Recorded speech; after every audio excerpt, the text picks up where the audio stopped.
और अब बात करेंगे चुनाव मोड में यूपी की।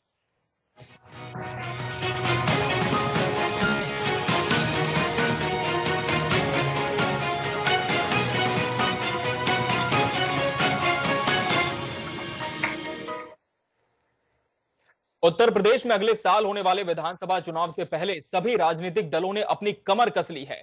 बीजेपी का आलाकमान लगातार बैठकें कर रहा है और इसी कड़ी में बीजेपी कार्य समिति की बैठक हुई। जेपी नड्डा ने इस बैठक का वर्चुअली उद्घाटन किया। बीजेपी की यह बैठक 3 सत्रों में हुई, जिसमें आगामी चुनाव को लेकर मंथन किया गया। कार्य समिति की इस बैठक में शुक्रवार दोपहर को राजनीतिक प्रस्ताव रखा गया, जिसे चर्चा के बाद पास कर दिया गया। बैठक में बीजेपी अपनी कमजोर कड़ियों को मजबूत करने की बात कहती नजर आई। अपने वर्चुअल संबोधन में कोरोना से जंग में प्रधानमंत्री नरेंद्र मोदी के नेतृत्व की उपलब्धियां गिनाते हुए जेपी नड्डा ने कांग्रेस शासनकाल की खामियां भी गिनाई। वहीं बिना किसी का नाम लिए भाजपा की वैक्सीन वाले बयान पर सपा मुखिया अखिलेश यादव पर तंज कसा कि इतने छोटे दिल वाले इतना बड़ा उत्तर प्रदेश कैसे संभाल सकते हैं, कहते हुए जमकर निशाना साधा। साथ ही आगरा में समाजवादी पार्टी के जुलूस में पाकिस्तान जिंदाबाद के नारे को लेकर सीएम योगी समाजवादी पार्टी पर हमला बोला। योगी ने कहा कि अगर इनका वास्तविक चरित्र देखना है तो 2012 में समाजवादी पार्टी की सरकार आने के बाद जो पहला फैसला था वो आतंकी हमलों में जिम्मेदार लोगों के मुकदमे वापस लेने की कुत्सित मंशा उस सरकार की वास्तविकता को प्रदर्शित करती है। यही उत्तर प्रदेश अगर हम याद करेंगे तो जातीय आधार पर सत्ता को लेकर और सत्ता का दुरुपयोग करके किसी समाज के वर्ग को साथ देना और किसी समाज के वर्ग को प्रताड़ित करना, यह उत्तर प्रदेश का ऑर्डर ऑफ द डे हो चुका था। विकास नाम की चीज नहीं थी। जातिवाद, भाई भतीजावाद, भ्रष्टाचार, अनाचार, इसका अड्डा बना था तो उत्तर प्रदेश। 2012 में समाजवादी पार्टी की सरकार आने के बाद उस सरकार का जो कोई फैसला था, वो पहला फैसला था कि सीआरपीएफ कैंप रामपुर रहा हो, अयोध्या में राम जन्मभूमि रहा हो, अयोध्या, काशी और लखनऊ की कचहरियों पर जो आतंकी हमले हुए थे, इन आतंकी हमलों के लिए जिम्मेदार आतंकवादियों के मुकदमों को वापस लेने की कुत्सित मंशा उस सरकार की वास्तविकता को प्रदर्शित करता है। और अगर कल समाजवादी पार्टी के लोग आगरा में पाकिस्तान के समर्थन में नारेबाजी करते हैं तो आप स्वयं अनुमान कर सकते हैं कि देश और प्रदेश की सुरक्षा के बारे में इनके पास किस प्रकार का ब्लूप्रिंट है। तो वहीं बैठक के बाद डिप्टी सीएम केशव प्रसाद मौर्य, सुरेश खन्ना सहित कई लोगों ने अपनी राय साझा की। उन्होंने अपनी राय साझा की, किसने क्या कहा आपको सुनाते हैं। आज महत्वपूर्ण बैठक संपन्न हुई है, जिसमें अनेक मुद्दों पर चर्चा हुई है, राजनीतिक प्रस्ताव पास हुआ है और एक ही लक्ष्य है कि हम कोरोना संक्रमण के संकट से जो पीड़ित हैं उनकी सेवा और जो विरोधियों के द्वारा भाजपा के खिलाफ दुष्प्रचार किया जा रहा है उसका जवाब, और यह मैं मानता हूं और पूरी कार्य समिति मानती है कि हम 2022 में 325 प्लस करें। तो भारत की राजकुमारी प्रियंका मैडम जी को बस इतना ही कहना चाहेंगे कि अगर उनको धरना देना है तो राजस्थान सरकार के खिलाफ दें, महाराष्ट्र में जाकर के दें, पंजाब में जाकर के दें। उत्तर प्रदेश से श्रेष्ठ कोरोना का प्रबंधन कांग्रेस शासित किसी भी राज्य में नहीं रहा। 400 लोगों का और टेस्टिंग हमारी 6 करोड़ से ज्यादा पहुंच गई। रिकवरी रेट 98.6% आ गया और फर्टिलिटी रेट जो है वो 1.3%। हमसे छोटे छोटे राज्यों में जो फर्टिलिटी हुई वो ज़्यादा हुई। अभी भी हमारी बहुतें सबसे कम है और हर हालत में हमने कोरोना को परास्त करने का जो लक्ष्य रखा था उस दिशा में हम आगे बढ़ रहे हैं। अभी इसको मिनिमाइज किया है, लेकिन भविष्य में पूरी तरीके से। बैठक में समाजवादी पार्टी का कल्चर यही है, वो कभी भारत माता की जय नहीं कहना चाहते उनके कार्यकर्ता, ना उनके मुखिया, और उन्हें दुश्मन मुल्क के नारे लगाने में कोई आपत्ति नहीं है। ऐसे लोगों से ही प्रदेश और देश को बचाना है। उत्तर प्रदेश विधानसभा चुनाव के सिलसिले में प्रियंका गांधी 3 दिवसीय दौरे पर यूपी पहुंच चुकी हैं, जहां कार्यकर्ताओं की ओर से जोरदार स्वागत के बाद प्रियंका काफिले के साथ जीपीओ गांधी प्रतिमा पर जमीन पर बैठ गई। इसके बाद प्रियंका गांधी आगामी यूपी विधानसभा चुनाव को लेकर पार्टी के प्रदेश पदाधिकारियों और वरिष्ठ कार्यकर्ताओं के साथ बैठक करती नजर आई, जिसके बाद प्रियंका पत्रकारों से मुखातिब हुई और मौजूदा योगी सरकार पर कई वार किए। प्रियंका ने उत्तर प्रदेश की कानून व्यवस्था पर भी सवाल दागे और सूबे में अराजकता के माहौल और पंचायत चुनाव में धांधली का आरोप लगाते हुए सरकार को घेरा। प्रियंका के साथ प्रदेश अध्यक्ष अजय कुमार लल्लू भी मौजूद रहे। फिलहाल इसमें कोई दो राय नहीं कि सूबा इस समय चुनावी मोड में है और कांग्रेस भी वक्त की नजाकत को समझते हुए किसान, बेरोजगार और पिछड़ों पर दांव खेलने के मूड में है।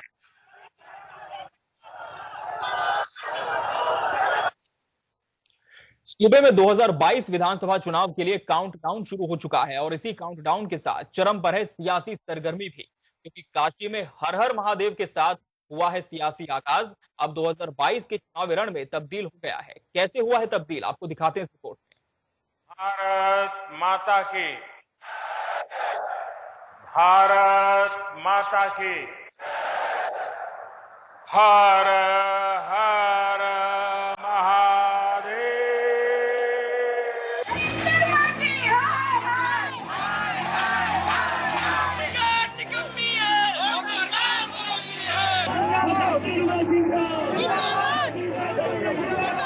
उत्तर प्रदेश में आगामी विधानसभा चुनाव 2022 के लिए राजनीति की बिसात बिछनी शुरू हो गई। क्या पक्ष क्या विपक्ष, सब सियासी चोला ओढ़कर मैदान में उतर आए। यूपी में राजनीति के इस एपिसोड का शुभारंभ हुआ शिव की नगरी काशी से, जहां प्रधानमंत्री नरेंद्र मोदी के शिव के उद्घोष ने सूबे में राजनीति की धुन छेड़ दी। ऐसी धुन की अब सूबे में सारे सियासी दल अंताक्षरी खेलने के लिए मैदान में उतर आए हैं।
राजधानी पहुंची हैं।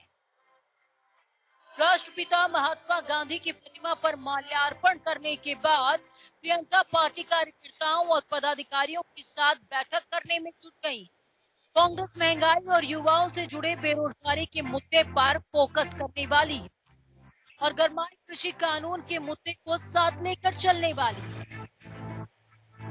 लेकिन इन सबसे इतर भारतीय जनता पार्टी अपने पूरे दल बल के साथ जुटी हुई है। बैठकों पर बैठकें हो रही और दौरों का दौर भी जारी है। गुरुवार को पीएम मोदी के वाराणसी के दौरे में उपस्थित होने के बाद मुख्यमंत्री योगी आदित्यनाथ ने देर शाम बीजेपी मुख्यालय पर बैठक करी, जिसके बाद बीजेपी ने कार्य समिति की बैठक का आगाज कर दिया। इस बैठक का उद्घाटन बीजेपी राष्ट्रीय अध्यक्ष जेपी नड्डा ने किया। कार्य समिति की इस बैठक में बीजेपी का लगभग हर कार्यकर्ता शामिल हो रहा है। पीएल संतोष, राधा मोहन के अलावा प्रदेश के सभी नेताओं की मौजूदगी में मिशन 2022 के लक्ष्य को भेदने के लिए तैयारी की गई है। जहां काशी में प्रधानमंत्री ने भाई भतीजेवाद को लेकर विपक्ष पर निशाना साधा, उसी धुन में आज बीजेपी कार्य समिति की बैठक में जेपी नड्डा ने भी सुर से सुर मिलाए। यही उत्तर प्रदेश अगर हम याद करेंगे तो जातीय आधार पर सत्ता को लेकर और सत्ता का दुरुपयोग करके किसी समाज के वर्ग को साथ देना और किसी समाज के वर्ग को प्रताड़ित करना, यह उत्तर प्रदेश का ऑर्डर ऑफ द डे हो चुका था। विकास नाम की चीज नहीं थी। जातिवाद, भाई भतीजावाद, भ्रष्टाचार, अनाचार, इसका अड्डा बना था तो उत्तर प्रदेश।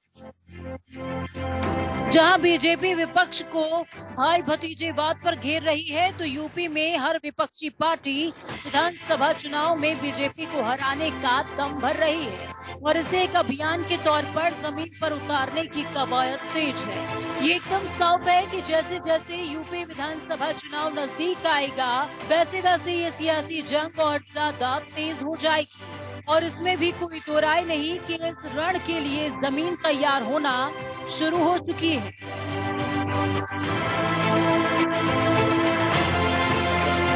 जनता टीवी के लिए विशाल त्रिपाठी की रिपोर्ट।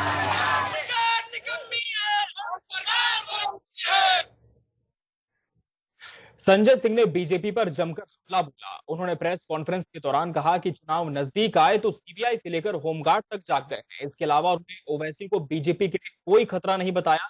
संजय सिंह ने और क्या, तो सुनाते हैं।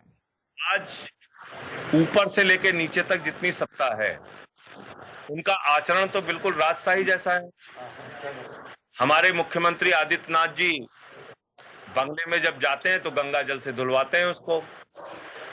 उसके बाद जब वो जाते हैं किसी दलित बस्ती में तो वहां पहले उनको शैम्पू और साबुन दिया जाता है, भैया नहला के रहना, बाबा जी महाराज जी आ रहे हैं, दूर से आप उनका ऐसे दर्शन करना। ये सामंती सोच है। इस महाराजागिरी से बाहर आना पड़ेगा।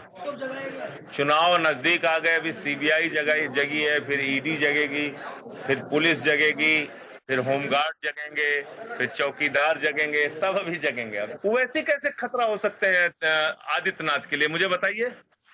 आदित्यनाथ का जो वोट बैंक है, ओवैसी को एक भी वोट देता है क्या? ओवैसी का जो वोट बैंक है वो एक भी वोट आदित्यनाथ को देता है क्या? तो एक दूसरे के लिए चैलेंज कैसे हो गए?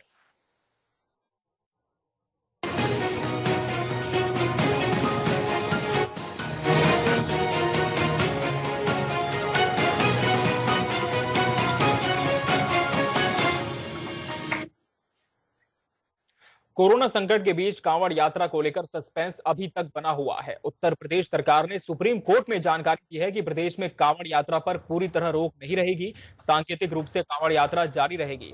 अब इस फैसले पर सुप्रीम कोर्ट ने यूपी सरकार से फिर से विचार करने की बात कही है। सर्वोच्च अदालत में अब यह मामला सोमवार को सुना जाएगा।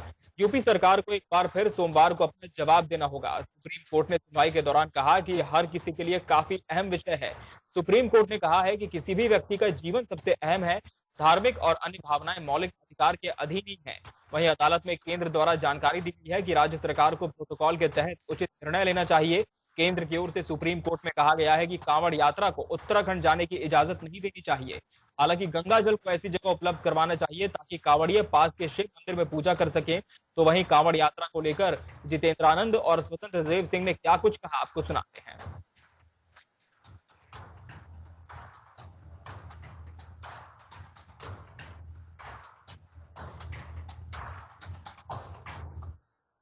पंजाब से लेकर के बंगाल, राजस्थान तक के कटते पिटते हिंदू, जम्मू कश्मीर से भगाए जाने वाले हिंदुओं पर कभी आपने सुधा संज्ञान नहीं लिया। दिल्ली के शाहीन बाग से लेकर के दिल्ली सीमा पर चलने वाले किसान आंदोलन पर स्वतः संज्ञान तो छोड़िए, निर्णय देने में भी आप आनाकानी करते हुए नजर आए।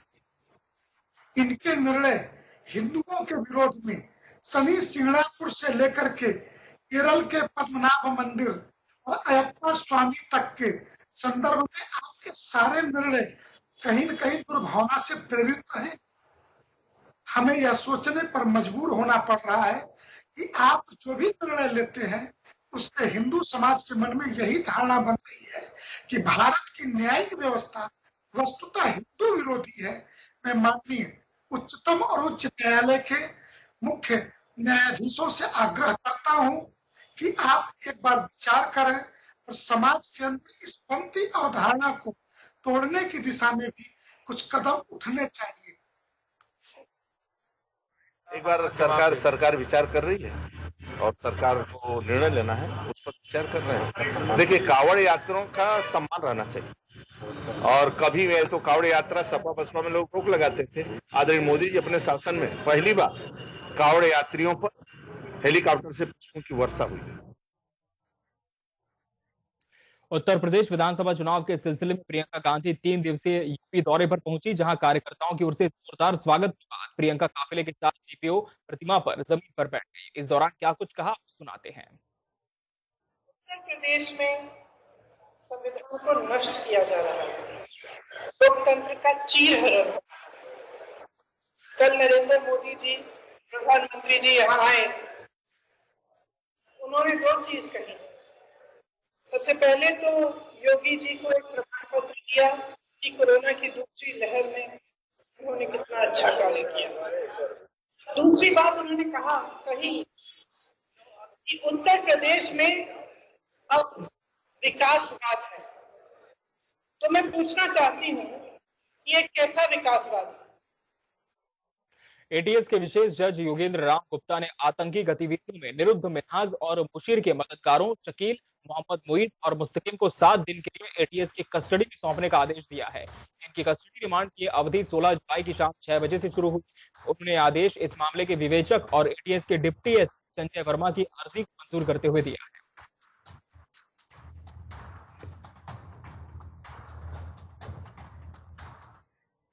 आगरा में बीते दिन सपा के प्रदर्शन में पाकिस्तान जिंदाबाद के नारे लगाने का मामला अब तूल पकड़ता नजर आ रहा है। हिंदूवादी संगठनों ने आज सपा के खिलाफ विरोध प्रदर्शन किया। हिंदू जागरण मंच के कार्यकर्ताओं ने सपा के खिलाफ नारे लगाते हुए जिला मुख्यालय पर पहुंचे, जहां उन्होंने समाजवादी पार्टी पर जमकर आरोप लगाए और महानगर अध्यक्ष बाजिद निसार की गिरफ्तारी की मांग करते हुए ज्ञापन सौंपा। वहीं हिंदू जागरण मंच ने आरोपियों के खिलाफ कार्रवाई करने की मांग की।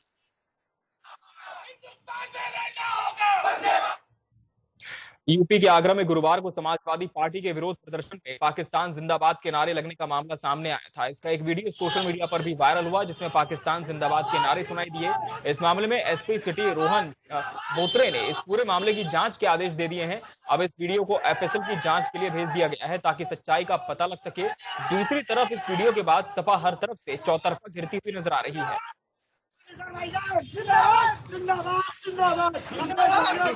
सीएम योगी के निर्देश पर यूपी औद्योगिक विकास विभाग लगातार प्रयास में जुटा है। निवेश प्रोत्साहन नीति 2020 के तहत पूर्वांचल, मध्यांचल और बुंदेलखंड क्षेत्रों में औद्योगिक विकास के लिए फास्ट ट्रैक मोड में औद्योगिक इकाइयों को प्रोत्साहन दिया जा रहा है। ब्रिटानिया इंडस्ट्रीज बाराबंकी में 300 करोड़ का निवेश कर रही है। इसके लिए कंपनी ने जमीन खरीदकर काम भी शुरू कर दिया है।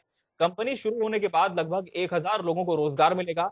आपको बताते चले कि बुंदेलखंड और पूर्वांचल में निजी औद्योगिक पात्रता सीमा 100 करोड़ से घटाकर 20 एकड़ की गई है। वहीं 100 एकड़ से घटाकर इसे 20 एकड़ किया गया और पश्चिमांचल और मध्यांचल में 150 एकड़ से घटाकर 30 एकड़ किया गया है।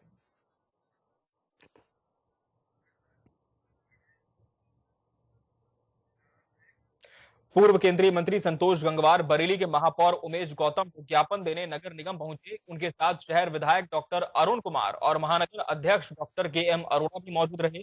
पूर्व केंद्रीय मंत्री संतोष कुमार ने बरेली में नगर निगम की ओर से संपत्तियों पर लिए जाने वाले टैक्स पर ब्याज की गणना को गलत बताया और अनुरोध किया कि इसको समाप्त किया जाए और इसके साथ साथ एकमुश्त समाधान योजना भी लाई जाए, ताकि जो लोग अगर किसी वजह से टैक्स जमा नहीं कर पाए हैं वो एकमुश्त समाधान योजना का लाभ ले पाए। सही समस्या लेकर माननीय नगर से प्रमुख साथीगण यहाँ मिलने आए थे और वास्तव में उचित है कि जो टैक्स है, टैक्स के ऊपर के ब्याज पर ब्याज न दिए और हम धन्यवाद देंगे। मेयर साहब ने इसको समझा और तुरंत इसके ऊपर अमल करने का निर्देश दिया। जो टैक्स लगता है, टैक्स किसी कारण अगर व्यक्ति नहीं दे पाता है तो उसके ऊपर भी ब्याज लेने की प्रक्रिया लंबे समय से है। और श्री मेयर साहब ने बहुत ही सहानुभूतिपूर्वक खड़ा, उन्हें लगा कि हाँ ये उचित नहीं है, तो इसके बारे में अगली बैठक में एक उपयुक्त फैसला लेने का आपने निर्णय लिया है। तो वास्तव में सही समस्या के ऊपर आपने जो फैसला लिया है। गाजियाबाद में भारतीय जनता पार्टी प्रदेश कार्यकारिणी की वर्चुअल बैठक में दो कार्यकर्ताओं के बीच आपस में मारपीट हो गई। दोनों के बीच जमकर लात घूंसे चले। हालात ये हो गए कि एक कार्यकर्ता को गंभीर हालत में अस्पताल में भर्ती कराना पड़ा। पीड़ित कार्यकर्ता की तरफ से थाना सिहानी गेट में तहरीर दी गई है। दूसरी तरफ मामला पार्टी हाईकमान के पास पहुंच गया है। अभी तक इस मामले में पार्टी की तरफ से कोई कार्रवाई नहीं की गई।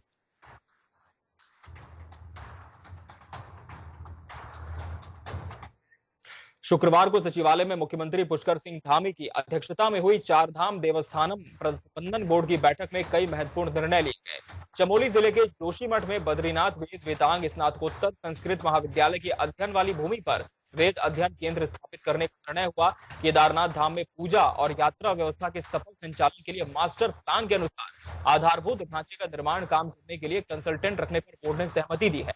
बैठक में मुख्यमंत्री ने कहा कि चार धामों में पुरानी परंपराएं चलती रहेंगी। सरकार का काम मंदिर की आंतरिक व्यवस्थाओं पर अधिकार करना नहीं है।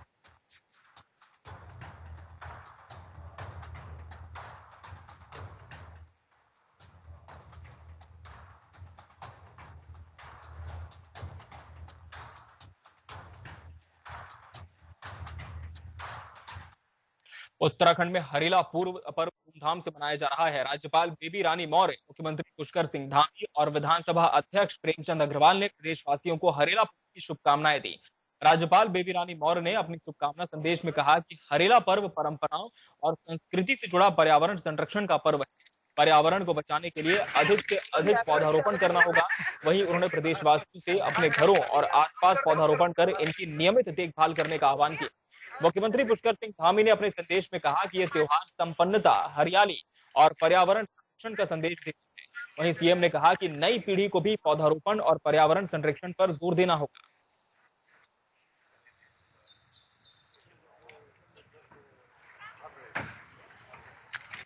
होना